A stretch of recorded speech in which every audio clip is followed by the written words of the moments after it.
Hi guys, welcome back to the channel from the Japanese Market Tuesday. And no transition today, we dive in right away with Burger Chew PSA 10, now selling in the 8,000 yen range. And yes, that's cheap, that's the average slab price of a low rank SAR, right, at the moment. So when you compare it to the 120, 130,000 yen it was soon after release, that hurts. Is it a surprise though when you see that we have over 150,000 PSA 10 copies in the market? Not really. Is it going to get worse? Very likely. So I'll probably wait until you get to the 5,000 yen range before buying it. Next we have Night Wanderer wanted for 7,800 yen. That makes it an 8,500 yen box on shelf. It's still one of the weakest sets. I do like the what's the name? Cassiopeia SAR, but I mean outside of her there is not much to pull in the set. I think there is a Houndoom AR which is pretty nice, but yeah. I think third worst set of Scarlet and Violet era, just behind Stellar Miracle and Mask of Change. We have also the Rayquaza VMAX PSA 10, now a 600,000 yen slab, which makes it a more expensive slab than Moonbryon. Not a surprise, I already mentioned before, but also a more expensive slab than Latios and Latias Tag Team GX Alt Art. And I think I talked about it quickly last week. I don't understand that, because to me, even though this Rayquaza VMAX is a gorgeous card, it's light years away from Latios and Latias. So, plus it's 3 years younger. Almost 3 years, maybe 2 years. Moving on, we have a very interesting move from the Pokemon Company, which offered to exchange your error cards. You know, the one from Mega Dream, if you remember well, last week I mentioned them. So on some of the Mega Attack Rare, the text, like texture, was misprinted. Instead of getting the Japanese textures, you were getting the Chinese texture, which gives it that weird effect when you look at the text. So it's not only the Pokemon text, it's also the abilities text.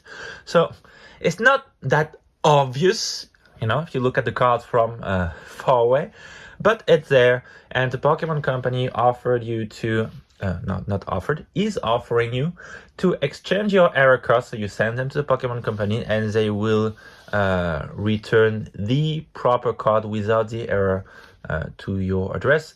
Now, the question is, when you know that the error card goes for 10 times the price of the regular card, who in the world would do that? Like, I don't understand.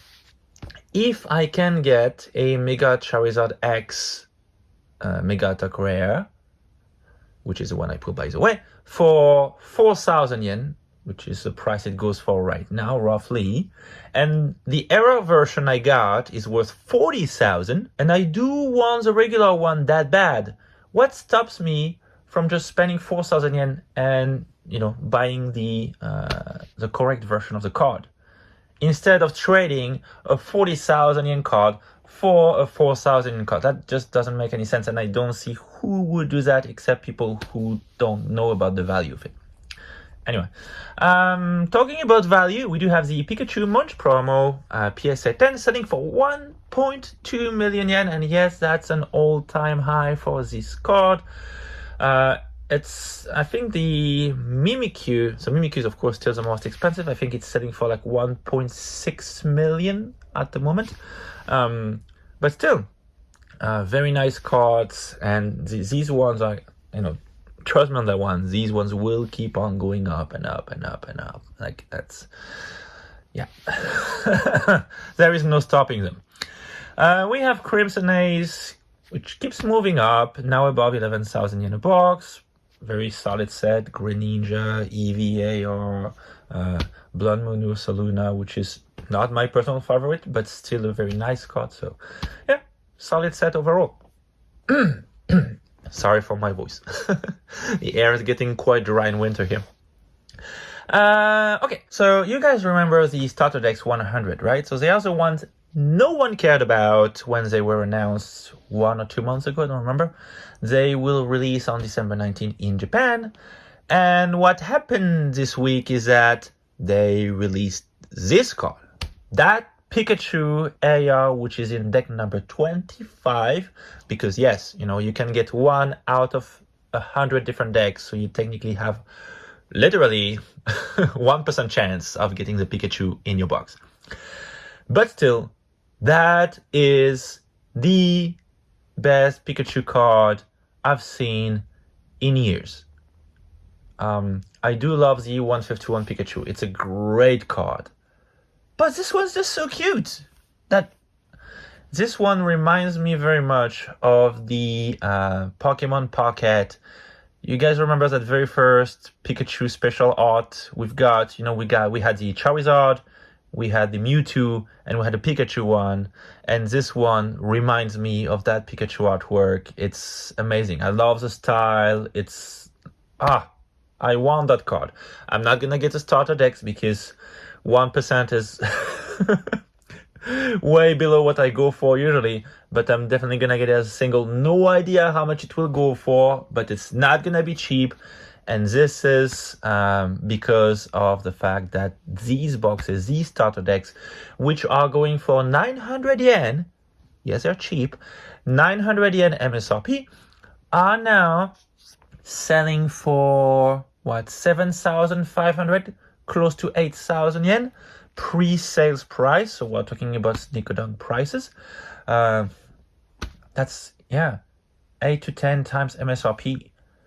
So this is way higher than any booster box has ever been. Okay, of course we're not talking about booster box, right? The only comparison I find is the 2023 the Yokohama World decks. When this one released, this one was selling for 3,500, if I remember well, MSRP. And as soon as it released, you could find them for anywhere between 30 to 40,000 yen, which is like 10 times MSRP. That's the equivalent. Yeah, that's insane. So I don't know how much that Pikachu is going for. I just know I'm getting it no matter what. Next, we do have quite a lot of updates. I saved all the Mega Dreams update for the end. So we do have the booster box first, which moved down from 13,000 yen last week to 11,800 yen this week. These are, of course, online prices. In store is still going to be slightly more expensive, probably around 14,000 yen in store. We have the Mewtwo SAR, the Rockets Mewtwo, which is down from 30,000 last week to 19,000. That's a big drop. The Mega Dragonite, which is many people's favorite, also down from 45,000 yen last week. Did I say it right? 45,000 yen last week to close to 30,000 yen this week. That's also a big drop. The Mega Dragonite Gold down from 80,000 yen to 55,000 yen this week. The Mega Charizard X MA, so the Mega Attack Rare, down from 10,000 yen last week to 4,500 yen this week. And the Mega Gengar, which is probably the one that's holding its value the best, but still down from 75,000 yen last week to 65,000 yen this week. So across the board, Mega Dream is going down. Across the board, except for this card. The Pikachu SAR is up. This one defies gravity. Okay, up from 30,000 yen last week to 38,000. So it's not even a little jump. It's quite a big jump here. For this card, everybody seems to want this card. It's cute, okay, but I really don't understand the hype around that card. I know it has something to do with the illustrator, and I get that. I mean, I do like the Dusk Noir Evolution line, which was, by the way, in Night Wanderer. I forgot about that one earlier. So I do like that evolution line, but I can't say I really like that Pikachu. It's cute, but I do prefer the Supercharged Breaker Pikachu. Anyway, this card is up. And this is the only one. Now, for the losers of the week, outside of Mega Dream, because we already mentioned them all, we have the money from Shield Base, which is down 8,000 yen from a 68,000 yen to 60,000 yen. We have the Gengar and Mimikyu Tag Team GX Alt Art, which is down 12,000 yen from 158 to 146,000 yen. And we have, surprisingly or not, because we know the booster box is kind of moving down a little bit, the Charizard SAR from 151 down 7,000 yen from 37,000 to 30,000 yen. So next, first thank you to all those of you who commented about the most wanted section in last week's video. So I guess I'm just gonna have to make it weekly now. But I'm going to take turn between slabs, which we did last week, sealed, which we're gonna do right now, and singles, which, as you can guess, is probably going to be discussed next week. So I put all the boxes from Sword and Shield all the way back to X and Y era.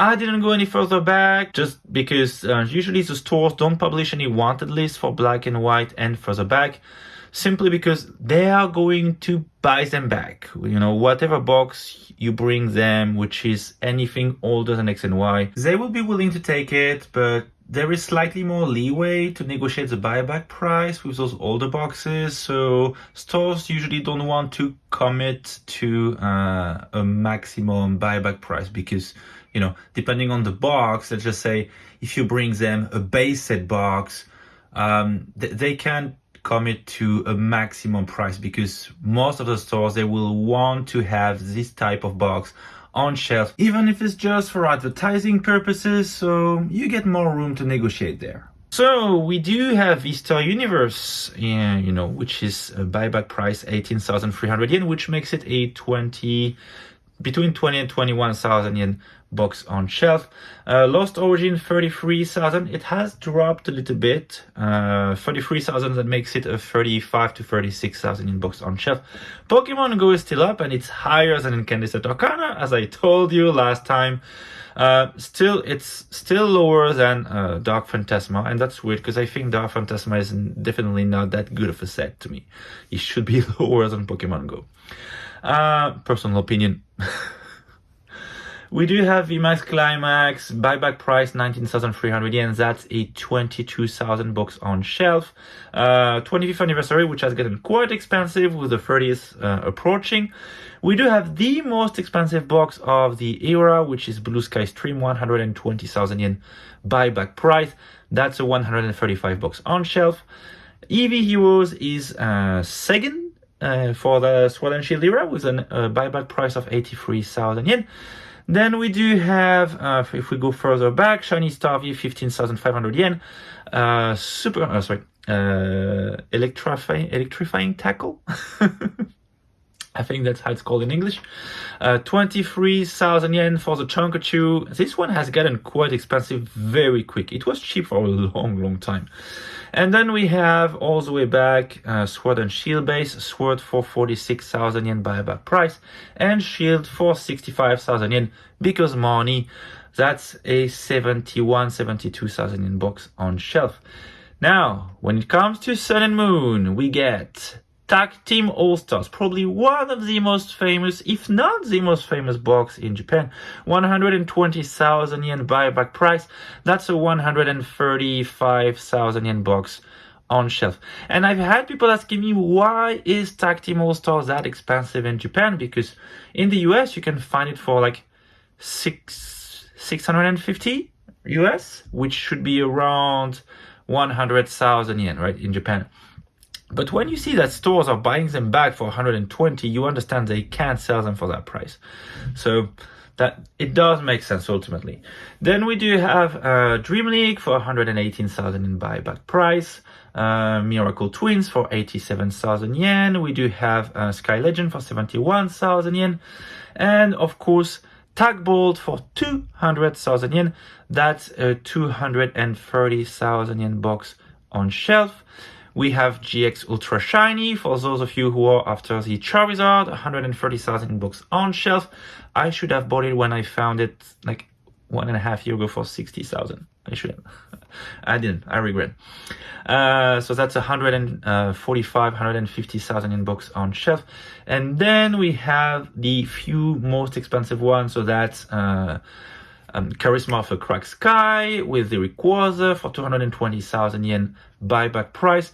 We do have GX Battle Boost, the by far most expensive box of the Sun and Moon era in Japan, thanks to, of course, Lily, 900,000 yen. That's over 1 million yen box on shelf. Then we do have, which one do we have here? The equivalent, the Japanese equivalent of Shining Legends, I think it's in English, 290,000 yen box on shelf.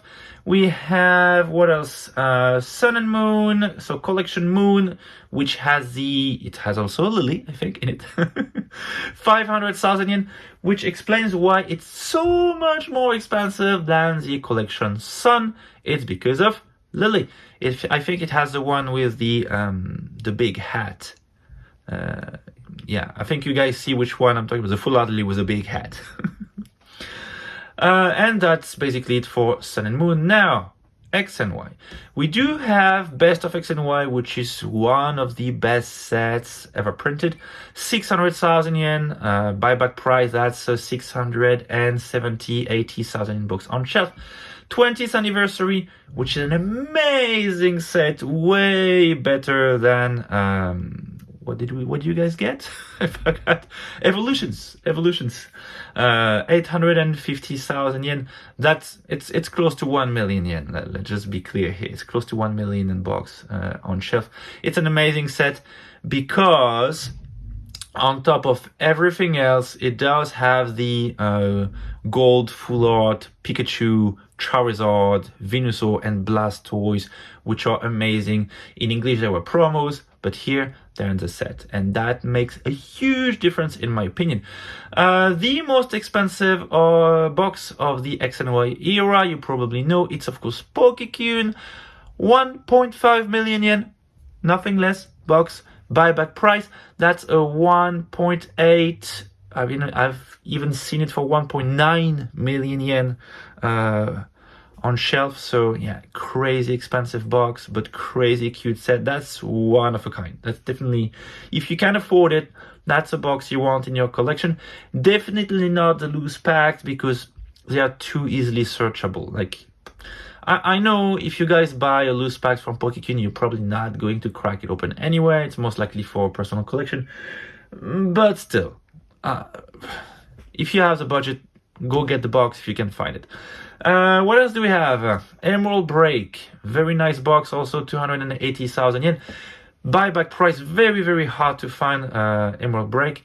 We have Wild Blaze 420,000 yen. It has gotten quite expensive too recently. And of course, we do have Phantom Gate with the Gengar full art, 550,000 yen box. Buyback price, that's 600, anywhere between 600 and 650,000 yen box on shelf. Very hard to find though. I think I've seen it only once in the last couple of years. That's it. That's all I had for today. Hope you enjoyed this video. Don't forget that if you're after any Japanese items, including the ones we've talked about in this video today, you can always have a look at my Patreon. By subscribing to Patreon, you get access to the latest Pokemon fire sales in Tokyo, as well as a unique possibility to order any Japanese item directly from me without any commission. And of course, don't forget to subscribe to the channel. Leave a like, it's always appreciated. A comment if you feel like it. And if you really enjoy my content, please share it around you. It really does help the channel. Thank you for watching. See you next week.